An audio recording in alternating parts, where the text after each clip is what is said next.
And we are back for another episode of Agile Cupcake Unedited, up there in one of the corners of the screen. What's going on, everybody? It is a beautiful day here in California. We've had a couple nice weather days, so been able to get outside, get a little physical activity. My spirits are a little bit higher for this episode than they might have been for some of the last ones. Hopefully, that reflects forward. Okay. Couple things. First off, the Black Dahlia Murder put out a new record. Listen to that shit. It is incredible, incredible, awesome, tight, sick. My headset's on. You know what that means. I got yesterday. So this guest is a great friend of mine. He's also going to be my guinea pig because I borrowed my girlfriend's makeup ring light, which is why my skin looks so luscious. I got a new webcam because I'm going to be attempting to do the whole streaming thing on my Xbox on Mixer, which you can follow me, mixer.com/Joel Cupcake. You know the deal. You know what it is. Anyways, my guest today, one of my best friends from the music industry. We've gotten really close over the last couple of years. I love him. I love his wife. He has two corgis, and as you know, I am obsessed with those creatures. So he's a booking agent. He's a graphic designer. He is a wrestling nerd. He is a metalcore nerd, and a bunch of other great shit. So, ladies and gentlemen, and those of you that actually watch this, who I super fucking appreciate, here is one of my best friends, Sean Mott. Hello, sir. What's up, man? How you doing, brother? Doing good. It's I was jealous when you said nice weather because it's snowing here in May. I know. I saw that video of you walking the pups in the snow. But at the same time, like, if I was gonna be stuck in winter, I'd rather be stuck in that. And out here, it's just like, oh, here's a bunch of fog. You look like you're in a Stephen King movie, and it's like extra hard rain. And then, yeah, I live where there's a bunch of trees, so the power always goes out. I'm in like a shitty old apartment, and that fries everything. So it's whatever though. Yeah, it's been great. Sean Mott, thank you so much for being on the show.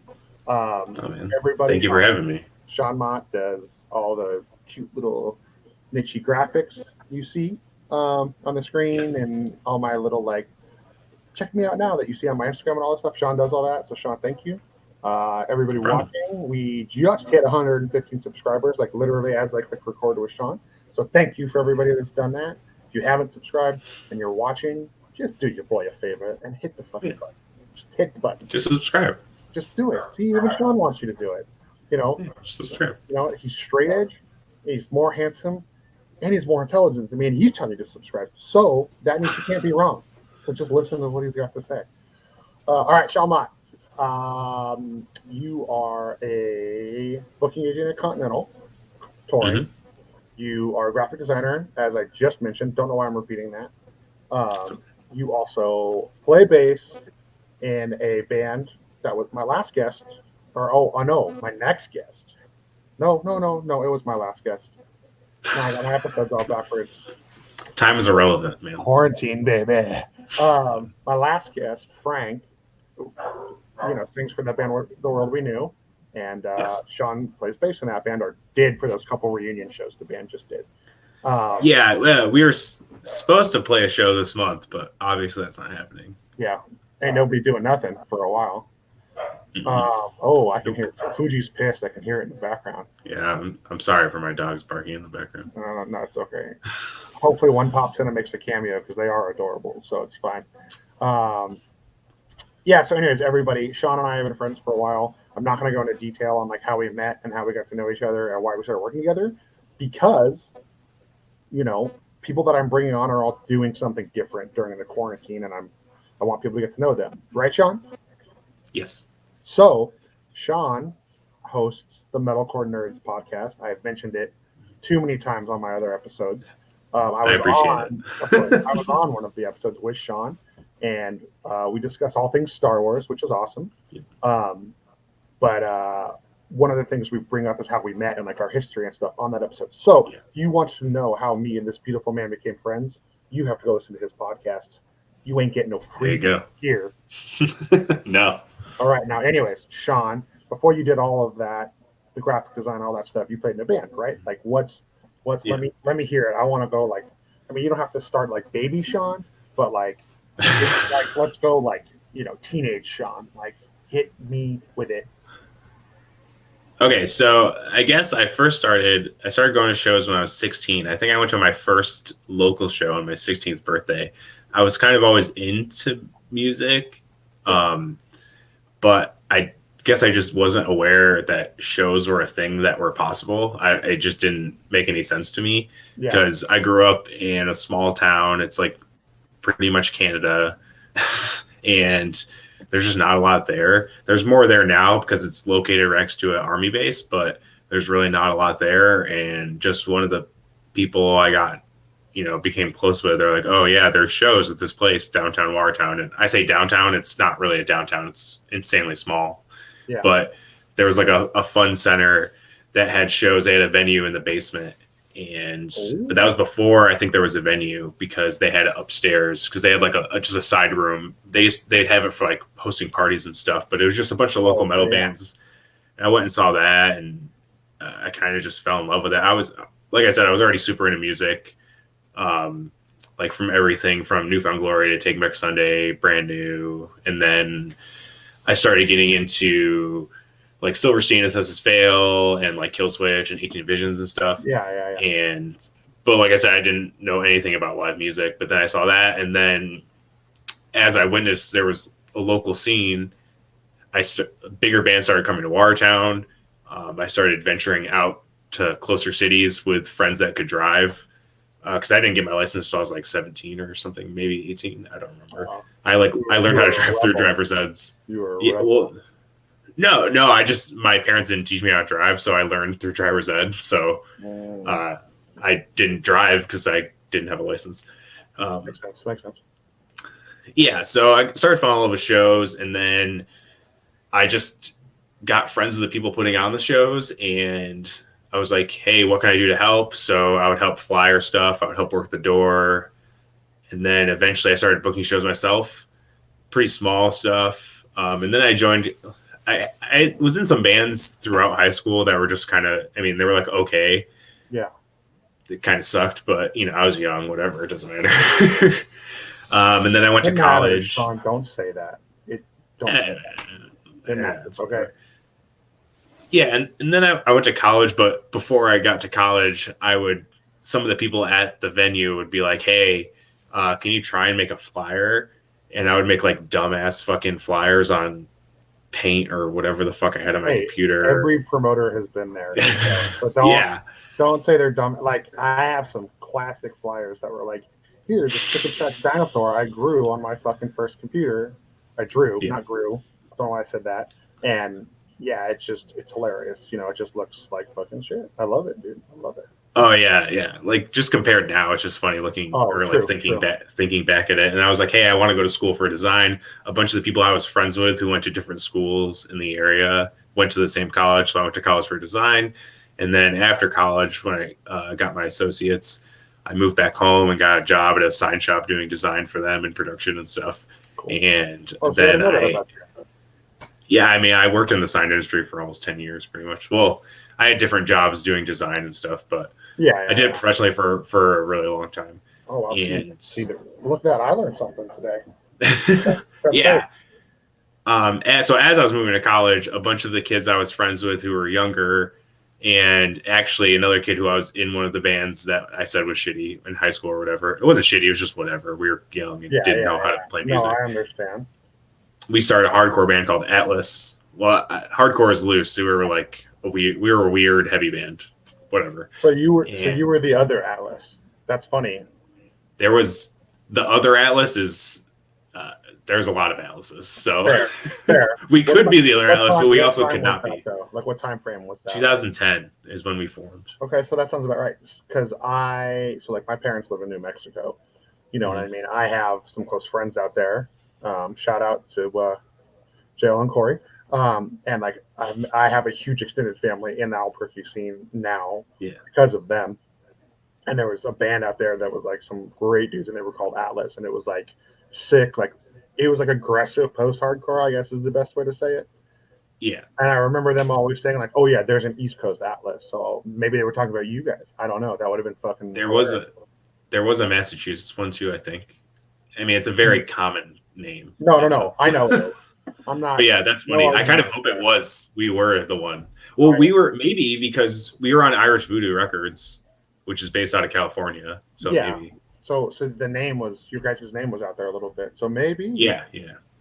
We sold a lot of 7-inches for some reason. We were never a big band at all, but I think we sold out of 7-inches, which is pretty cool. It is what it is. Yeah. So I was in Atlas, and then we started playing shows with Ghost Ship, and they were mostly they were like quote unquote like a super group, I guess, or not really a super group. I guess like a Syracuse super group, but it was all people from different bands, and we started playing with them. And their original guitar player actually is a drummer. He drummed for Another Breath, and then he joined Off of Their Heads, the punk band. Shit. Oh, yeah, and then Ghost Ship put out Cold Truth, which kind of like blew up on the internet. Like the Cold Truth music video like blew up on the internet. Yeah, no, I remember that. Yeah, dude, Coldwater Army. Yeah. That, dude. Like, I mean, that's my thing. No, Cold Truth is different. Yeah. I know. No, I know. I think I wore your shirt in one of my other episodes. Hell yeah. I think so. Good. Yeah.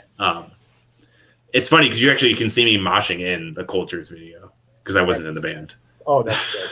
That's good. Was that back when you had like your long, luscious, flowing hair? Oh yeah, I mean I had the long hair. Cut it off? No, I cut it off. I didn't want Whatever. it. I hated Sam's fault. I'm never letting you take the blame for it. She was the reason it stayed longer. I wanted to cut it forever, and she was like, "No, you can't cut it because I've only known you with long hair." Sam's my favorite Mott. Then that's fine. Anyway, that's fine with me too. Yeah, I figured. So I became friends with those guys, and they eventually asked me to like fill in for stuff because they never knew when Steve was going to be home because he was obviously joined a full-time touring band. Correct. And the first run we did, which I think was around the release of Cold Truth, they just asked me. They're like, "Hey, we want you to be in the band," and I was like, "Yeah, sure, whatever." So I was in both bands for a while. That's sick. I ended up moving to Syracuse, and then stuff with Alice just kind of fizzled out, and I ended up quitting mostly because. So what was the town you with the high school in? What was it called again? The town? So I lived in Dexter, and I went to a high school called General Brown, but the city is called Watertown. That was the closest. Like, where is that in relation to like Syracuse and Utica and everything else? Okay. Yeah, like seriously, it's 20 minutes from the Canadian border. Oh, like, so you're a wild or 15 basically. Pretty much, yeah. I mean, I wasn't born there, but I grew up there. Are we ever really born a wildling, Sean? You know what I mean? Like, okay, sorry. That'll be a whole nother Game of Thrones discussion for a whole other time. I don't want to open. Yeah, that's a deep. Right now. That's a deep hole. Yeah. That's it. Yeah, I don't think I want to go down that hole. It's hard. After I finished that show, it left a deep void in my life. So. I mean, not thinking about it. It didn't leave a deep void. Well, I binged it after it happened. So I binged the whole thing. I mean, like, listen, I know everyone's like, cool, see this, cool, see that. Like, she's my girl, but like, she was the daughter of the Mad King. Like, she was gonna go crazy eventually. If you didn't see that coming in like the third season, you have nothing to complain about. Anyways, that's just I probably just lost like 12 subscribers from saying that out loud. But probably not. But yeah, then again, who fucking cares? Continue. Yeah, sorry, we got a little off subject. I'm used to getting off subject. If you've ever listened to my podcast, especially you and me, we could do this for fucking 8 hours. It's true. It's very true. Yeah. So I joined the band. We had some issues with the original singer. We ended up kicking him out. Then we got a new singer. He was actually the dude who booked the OG Hellfests in the early 2000s, and he sang and founded Hanging and Architect, all that shit. I didn't know that. Yeah. That's some cred. And then he did the 2 EPs that I like mainly wrote or had because Cold Truth, it was out when I joined, so I had no, I didn't do anything to contribute to that album at all. And then, so we put out new music, and we started kind of touring and everything, and started getting on bigger fests and everything. We put out Cold War Army, which we talked about, which is the record that kind of, at least in the New York area, people started really taking attention to us. And when we play as a local on bigger tours, like the bands would come up and talk to us and all that shit, whatever. And now, was that the record you put out the Juggalo shirt on, or was the Juggalo shirt the next record? Oh, well, it ended up being our last record. I was working on a full length, but as I was working on the full length, I realized that the band wasn't gonna go anywhere because half the band wanted to tour, half the band said they wanted to tour, but wouldn't commit to touring. Because pretty much throughout, anytime we did runs or touring, we'd always have fill-ins.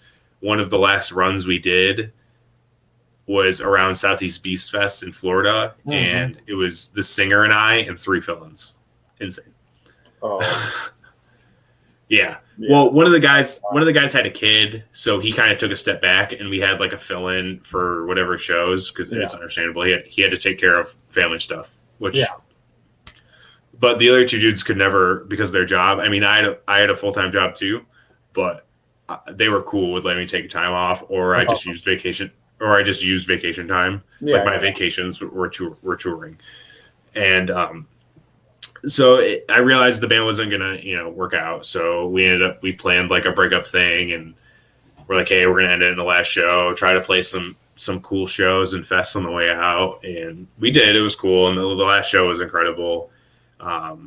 And on the night of the last show, I got a text from Rob from Lionheart asking me to fill in for them in Europe that winter. So I did that. I toured with Lionheart for a month in Europe, which was amazing. But it was a longest tour I ever did. Yeah. Rob's the homie. I know you and I had many conversations about this. Yes, of course. And I got close with the Desolated dudes and Cam, who we both know. And I mean, obviously I still talk to Rob because I've been helping with Lionheart stuff in the booking front. Yeah. But as Ghost Ship was kind of on the way out, nearing the final show, a bunch of like local bands or New York area bands were like, hey, you did a really good job with Ghost Ship. Would you want to help my band out? And I was just like, I mean, I could try. I don't really know what I'm doing, but sure. Yeah. And at first I was quote unquote managing bands. And what I did wasn't really. We all know. No, it's just I didn't really know what I was doing. Yeah. And even looking back at it, I wouldn't say I was managing them. I mostly just helped with making them look presentable. Like I did all their graphics for song releases or album releases. I did help a couple bands get like signed to small labels or whatever. So it was like a little bit of what a manager does, but not the full spectrum. And it kind of just ended up me booking their tours anyway. So it was just me hitting up contacts I met through doing Ghost Ship because I booked all the Ghost Ship shows anyway. Yeah.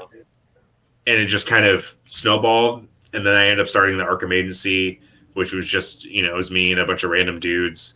And shortly after that started and people saw that I was just like grinding out tours, I went to Graphic Nature, which isn't, well, it is a thing, but the booking aspect and management aspect, because it used to be Will Putney and his recording. Yeah, it was Will Putney and his recording studio, management, which Tom from Stray was on, and Jesse from Stick to Your Guns, and then booking, which was like me, Travis Porter, James Vitalo, and then Tanner Westemeyer was there for a short stint after I got there, and then he left for Artery. The Tanner? Yes, the Tanner. The infamous Tanner? Love the infamous. Yeah, so Tanner, if you watch this, which I know you won't. You won't. I was literally roasting you today. Like that whole spiel in group chat was literally me trolling you to get you riled up, Tanner. I love you. I know you'll never watch this, so I do not care. Yeah, so it was us 4, and then eventually Travis Porter left and kind of went his way. I mean, he did stuff solo for a little bit after, and then kind of worked his way out of booking, and then I left to go to Artery too, per conversations with Tanner and everything, and then that led me to going over to Artery, and then after 2 years of Artery, I decided to go to Continental, but that's really the short version, I guess. Yeah. Yes. And then, you did kind of explain how you got into graphic design, and you stuck with it. So that's rad. Um, Yeah. So like, I didn't become fully self-employed until 2 years ago. I was doing booking and freelance design after I worked a 9 to 5. So I worked a 9 to 5. It was mostly all design stuff the whole 10 years, or about 10 years. It was like 8 years. The whole time. So I was very used to the 9 to 5 grind, and I kind of always did freelance stuff, but it just kept getting more and more. And especially when I started booking, because you meet managers, you meet more bands, you meet other agents. They're like, "Oh, you do design stuff? Well, here, I'll bring stuff to you." And I'm like, "Okay, cool." Trickles, Yeah, and that's what helped me lead to go fully self-employed, was the combination of the two, for sure. But yeah, I went to school for it, and I always loved it. And then I worked professionally in it for forever, and kind of just kept doing the band stuff on the side. Cool. Until eventually it became my thing. And like, would you say, a lot of people say a lot of different things about music. You obviously love what you do. Like, was there like a defining moment in your life where you're like, I'm in, like, this is what I'm doing? Like, whether it was playing or, you obviously made the switch to stick around in the industry, which is like, sometimes that can be a hard decision for someone that's like in a band. And then like, you were in a band that stopped being a band. So sometimes that leaves people with this like negative taste in their mouth, where they're like, I'm going to go be a barber or a tattoo artist. I'm going to do absolutely nothing that has to do with music. But, you still stuck around and did the whole thing, Yeah, it's kind of weird. It's almost like I can't picture music not in my life. It's been ever since I was a teenager, and before I was a teen. I mean, even before that, my parents raised me on like classic rock and stuff. Like Slash and the Foo Fighters are the reason I wanted to play guitar. So, Fair. But yeah, it's weird that you say that. Sometimes it leaves a sour taste in your mouth, because the band breaking up it like fucked me up pretty bad. Because that was my life at the time. Like, I didn't have any. I mean, I dated girls during it, but they all ended shitty and whatever. And it was like my love was the band, and I wanted nothing more than to just tour and be a full-time band. But it didn't work out. And I mean, I still did a ton of shit that I never thought I would ever do in my life, playing music. So, because a lot of people are like, yo, do you miss it? And I'm like, no. I was like, I did a bunch of cool fucking shit that I never thought I would do. So I was like, I'm good with it. And the transition was almost seamless, and I never expected it to happen, and it just kind of did, and stuff just kept progressing. I never thought I would be working for the agencies I've worked for, or the one I am working for. I never thought I'd be working with the bands or the managers or any of that stuff. I never thought I would ever get to that level. I was just a dude just trying to help out my friends, and it kind of just escalated, So yeah, it's weird. It in helping bands almost is a little more fulfilling than the band was to me. But it's two very different things at the same time. Yeah. Like the vibe Ghost Ship gave off live was very awesome. And the only reason I said yes to Frank with The World We Knew is because I know he's gone. Well, not now, but he's usually gone most of the year touring. Yeah. And it was a very low commitment thing. Yeah, I mean, it still is. Like obviously, no, it's like maybe we'll put out some new music. We'll play a couple shows a year. There'll be cool shows. So, the reunion shows were sick, or the comeback shows, or whatever you want to call them, anniversary shows. Yeah. They were awesome. They were super cool. Yeah. It was cool to be back on stage, because it was like 4 years at that point since I've even touched an instrument. Yeah, because as soon as I got back from Europe, I sold all my gear and didn't play music until I started practicing for the World of New shows, pretty much. So, yeah. So it was kind of weird. It kind of just happened naturally without it being forced or me even thinking about it. It just kind of happened. And it's weird because obviously this whole thing has put a damper on the music industry, and, people are having to transition and do new things and figure out a different way to supplement for the income we're going to lose for the rest of the year, seemingly. Yeah. But I can never see it not being a part of my life, even if it's at a smaller capacity. Or, I mean, Right. obviously, I'm still going to go to shows. Sam and I met at a show fucking 14 years ago or something now. Yeah, so you know, it's like going to shows has given me everything in my life, basically. Awesome. Yeah, no, I feel it. Well, that would normally be a great segue point because you said of surviving now, but I actually have a question that you don't know I'm going to ask you. And I don't know any of these questions you're asking me. So. Well, fair. But like, you know, I think the next question, I was going to ask it to a different guest I'm planning on having later, but I'm going to ask you because I think if you're the best person that you and I can like discuss it together. Well, so you're a Continental now, you know what I mean? Yep. Which, you know, you briefly touched on that, you know, when your contract was up at Artery, you know, I know the backstory a little bit, like, you know, your contract ran out, you're really close with Dan DeFonts, who works over there. He told his bosses, et cetera, you're there now. And like, so that's kind of what I want to build on with this question is like, you know, I'm big. People see, you know, sometimes they think I'm just saying shit to say shit or look important, but like I'm big on like build your team and stick with this and blah blah blah blah blah blah blah, you know. And then on the flip side, people always hear all this negative shit about the music industry and say all this dumb stuff.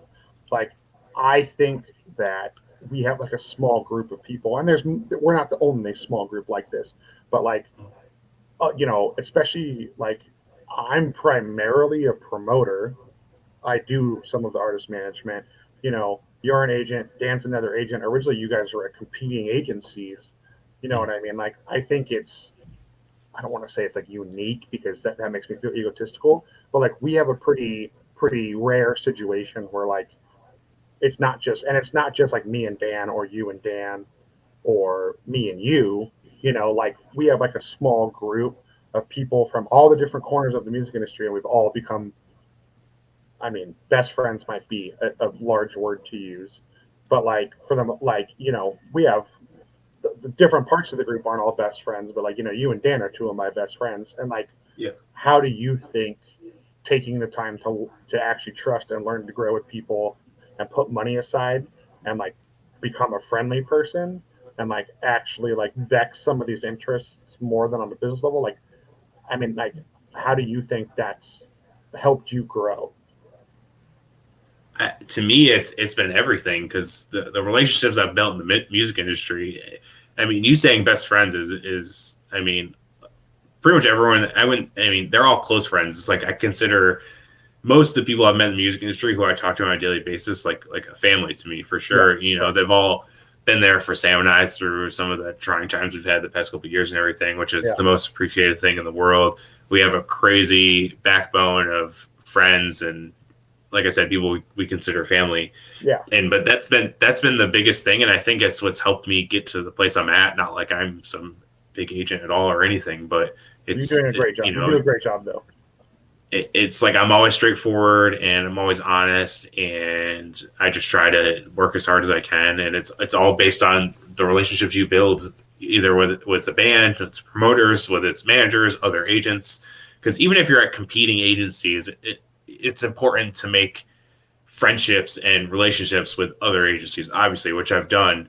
And it's people ask me, they're like, yo, how'd you get to like smaller agents or whatever? They're like, you know, how did you end up getting the bands you get, or how did you end up getting support tours or working with the people you work with? And it's like, it's all about relationships. It's all about networking. And, you know, obviously you've seen over the last few years, I've been going out to fests across the country. Like I stayed out in LA for a week and a half last year and shit like that, just to show my face to people and be like, yo, like I am for real about this. Like this is what I want to do.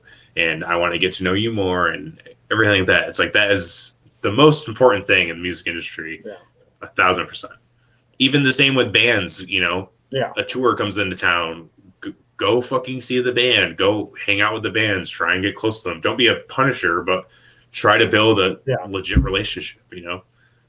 Yes. I did have an episode where I explained what a punisher is for anybody watching that does not understand what Sean just said.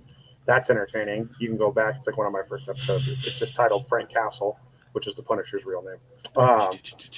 It's my favorite gift to send when someone's being a Punisher. I just send a Frank Castle gift. I didn't even think about that. I'm gonna put that little trick in my memory bank. Thanks, Sean.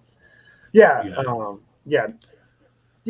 that's a wonderful way to phrase it. A lot of people, it's always like, don't trust anybody, and it's like so many people think that it's like such a convoluted business where it's like just about money, and there are people that exist like that in what we do. You know what I mean? There are people where it's like money, money, money, money, money, money, but like, I think, we've been blessed that we've been able to like put that aside, and like you and I are still friends. We've had our disagreements about shit, whether it's monetary, whether it's band's direction, whether it's, I know that promoter Joel sucks to deal with, I'm completely aware of that. You know what I mean? Like, but I still make sure your bands have the best shows possible. You know what I mean? Or at least I like to think I do. Like bands don't complain. It's just the business portion that sometimes makes me hard to deal with. And I know that. I can admit my own flaws, That it's like, I love, like, your and my relationship, especially. That's like, oh, it's 3 a.m. and I just saw like the most hilarious thing, or like,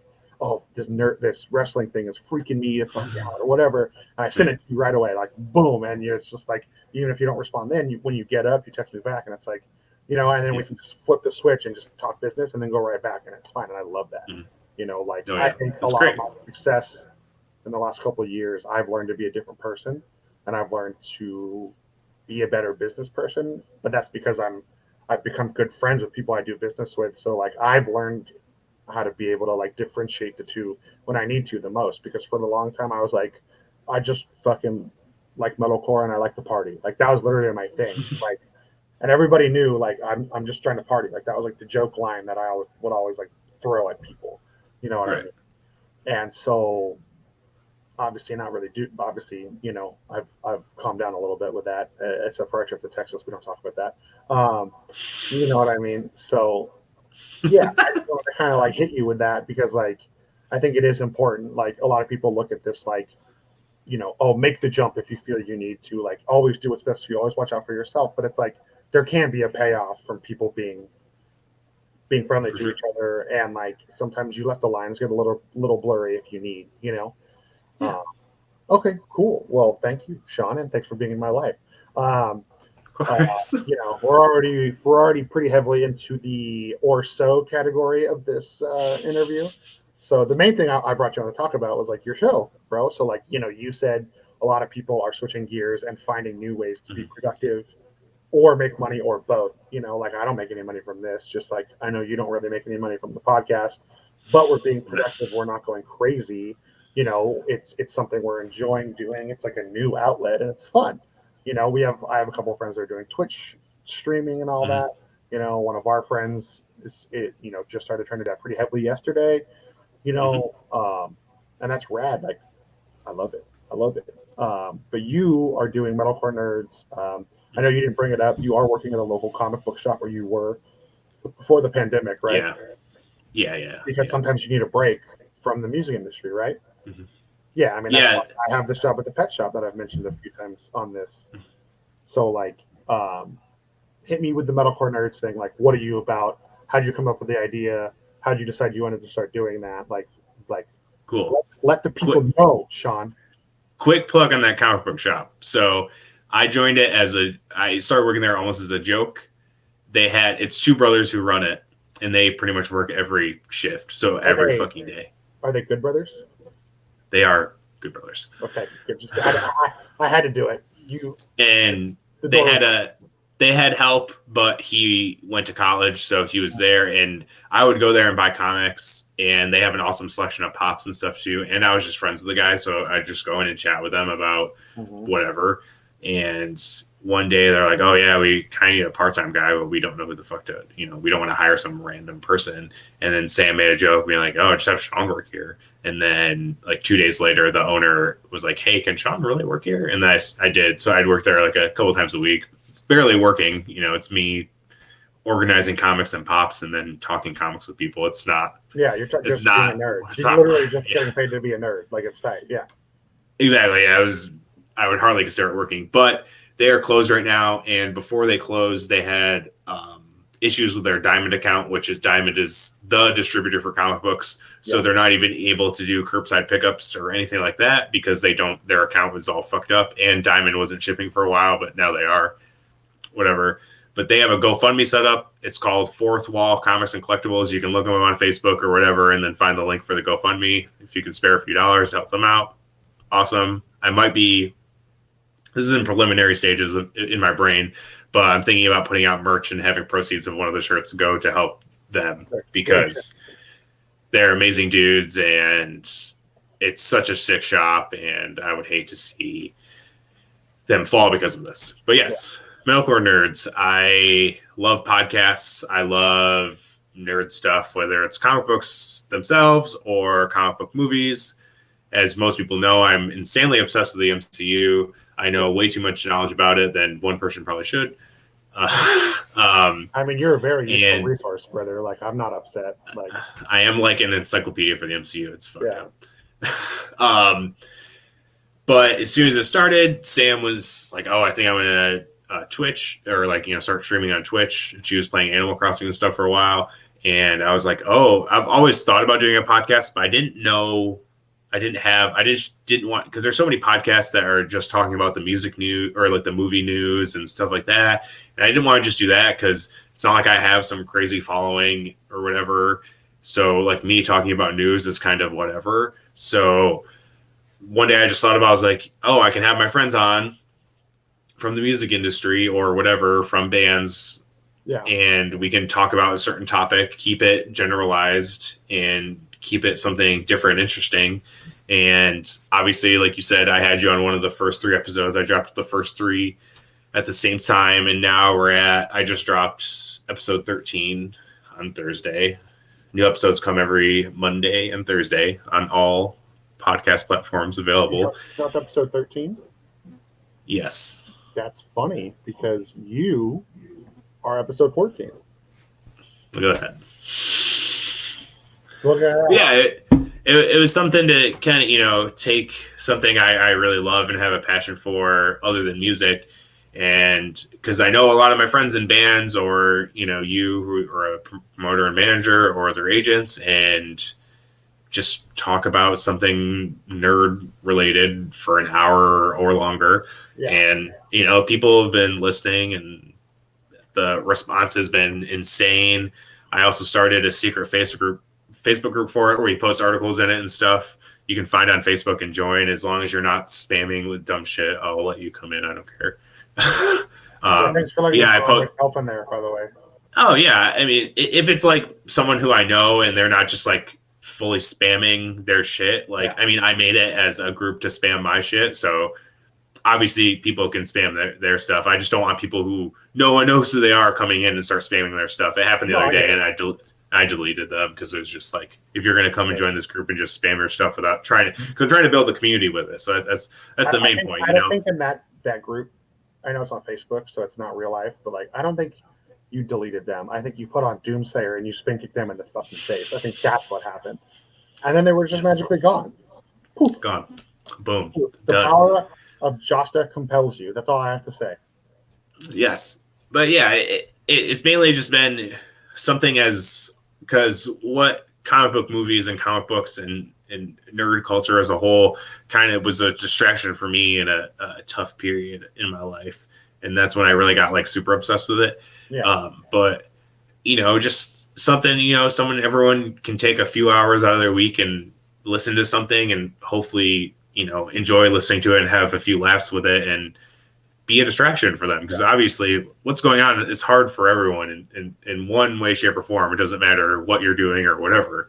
So, and it's a different outlet for me to stay creative and stay busy and, sort of contribute to the world, I guess, or try. I don't know. My last couple guests, we've all talked about it. I said it myself. We all have more free time right now than we want. And regardless of where you sit on the political spectrum, the doctors are saying, even if shit's reopening, still be safe. And still, you still should limit what you're doing. So you're still going to have free time, even if you, are an extremist and don't think this is real, or if you're too extreme and think this is too real, you still have plenty of time. So it doesn't matter what side of the political spectrum you sit on. you have the extra time. So it's like that's why I'm doing this. Like you and I have discussed, Yeah. and you've been with me every step of the way with this little Yeah. this little vlog thing I'm doing, because it's like I had the idea. You were one of my biggest encouragers, and they're like, Joel, you should fucking do it. You should try it. Yeah, of course. So well, dude, you know what? That's awesome. I love it. I am a couple episodes behind on your podcast. I will fully admit that. I am very sorry, but I am still working full time. You know that. So, my time is unfortunately a little more limited than I would like it to be until next week when the dog store closes down. Anyways, so yeah, Sean, you're doing that. It's wonderful. Thank you for being my guest. Everybody, you should definitely check out the Metalcore Nerds podcast. You should also hit up Sean if you need graphic design work to keep him making some of that guap, that feria, that fucking moolah. Cheese. Sean, where can people find Metalcore Nerds? Tell them right now. Hit them with it. Facebook, Twitter, Instagram is at Metalcore Nerds. You can find it on Spotify, YouTube, Apple Podcasts, Google Podcasts, anywhere you can find podcasts. If you have an iPhone, subscribe an Apple Podcasts. Definitely rate and review. That helps new people find it. If not, subscribe on YouTube. That one gets the least play of all of them because it's basically just a simple graphic and audio. So yeah. But you can follow on Spotify, whatever way you listen to podcasts on, just hit the follow button or whatever it takes to download that every week. And that would be the biggest help to helping it grow and hopefully become something where maybe I can make it a bigger thing or make money off it or something. I don't know. Yeah, who knows? Either way, it's supporting your passion. And we're all... If anyone else is a creative watching this, hopefully they're supporting what I'm trying to do with my life and what you're trying to do, because we're all, that's the best way to get by, is all creating stuff that we want and supporting the other people doing it. Because if we're not supporting each other and trying to survive this fucking corona nonsense together as a unit, what's the point? Exactly. And exactly, I've said it a few times now, but that's the big thing is community and being together. And that's, you're not going to get through this stuff alone. It's hard to get through anything in life alone. So it's good to have, whether it's a friend or a significant other or whatever, a group you start on Facebook talking about nerd shit. Like, it's important to have that. So I'm trying to add to it a little bit, I guess. Excellent. All right. Well, Sean, you have been an incredible guest. Thank you. It's nice. I learned some stuff about, you and I talk every day, and I learned shit about you today. And that's cool. I love that. Even if nobody else likes this episode, which if they don't, they can go fuck off.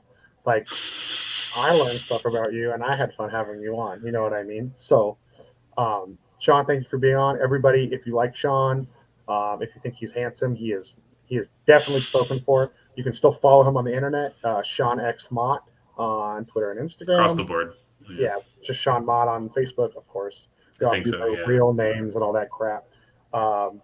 This has been another episode of Joel Cupcake Unedited. You have gotten to know a little bit of Sean Mott Unedited. I'm going to just sit here and do the finger guns and tell you to fucking subscribe to my channel. If you have subscribed to my channel, Sean's channel is on YouTube. You should check it out. The episodes are entertaining.